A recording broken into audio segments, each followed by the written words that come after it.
ଏ ଲୋକ ଡେରି ରାତି ଯାଏଁ କାମ କରି ଘରକୁ ଫେରିଲା।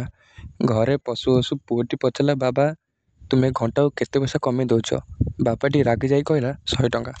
ପୁଅ କହିଲା, ବାପା ତୁମେ ମୋତେ 50 ଟଙ୍କା ଉଧାର ଦେଇପାରିବ? ଏହି କଥା ଶୁଣି ବାପା ବହୁତ ଜୋରରେ ରାଗିଗଲା। ଏଥିପାଇଁ ମୋତେ ବେକାର କଥାବାର୍ତ୍ତା କରୁଥିଲୁ? ଚୁପଚାପ ରୁମକୁ ଯାଇ ଶୋଇପଡ଼। ଏହି କଥା ଶୁଣି ପୁଅଟିର ଆଖିରୁ ଲୁହ ଆସିଗଲା ଏବଂ ସେ ରୁମକୁ ଚାଲିଗଲା। ବାପା ରାଗ ଶାନ୍ତ ହେଲା ପରେ ତାର ପୁଅ ରୁମକୁ ଗଲା। କହିଲା, ପୁଅ ଭୁଲ ହୋଇଯାଇଛି ମୋର। ରାଗରେ ମୁଁ କିଛି ଅଧିକ କହିଦେଇଛି। ନିଏ ତୋର 50 ଟଙ୍କା। ପୁଅଟି ତୁରନ୍ତ ଉଠିଯାଇ ଆଲମିରାରୁ କିଛି କଏନ ବାହାର କଲା ଏବଂ ଗଣିବାକୁ ଲାଗିଲା। ବାପା ଆହୁରି ଜୋରରେ ଅଧିକ ରାଗିଗଲେ। ତୁମରି ପାଖରେ ଯଦି ଆଗରୁ ପଇସା ଥିଲା ତୁ ମୋତେ କ'ଣ ମାଗୁଥିଲୁ?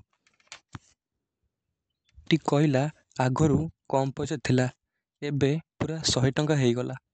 ଏହି 100 ଟଙ୍କା ନେଇ ମୋତେ 1 ଘଣ୍ଟା ଟାଇମ୍ ଦେଇପାରିବ କି? ଏହି 100 ଟଙ୍କା ନିଅ ଓ କାଲି ଜଲ୍ଦି ଘରକୁ ଆସିବ। ମୁଁ ତୁମ ସାଙ୍ଗରେ ବସି ଖାଇବାକୁ ଚାହୁଁଛି। ପୁଅର ଏକଥା ଶୁଣି ବାପାର ଆଖିରୁ ଲୁହ ଆସିଗଲା ଏବଂ ଦୁନିଆ ଯାକରୁ ବଡ଼ ଶିକ୍ଷା ମିଳିଲା। ସାଙ୍ଗମାନେ, ଆମେ ଜାଣିଛୁ ଯେ ପଇସା କମାଇବା ପାଇଁ ଏତେ ବିଜି ହେଇଯାଉଛୁ ଯେ ଆମେ ଭୁଲି ଯାଉଛେ ଯେ ପଇସା କ'ଣ ପାଇଁ କମାଉଛୁ।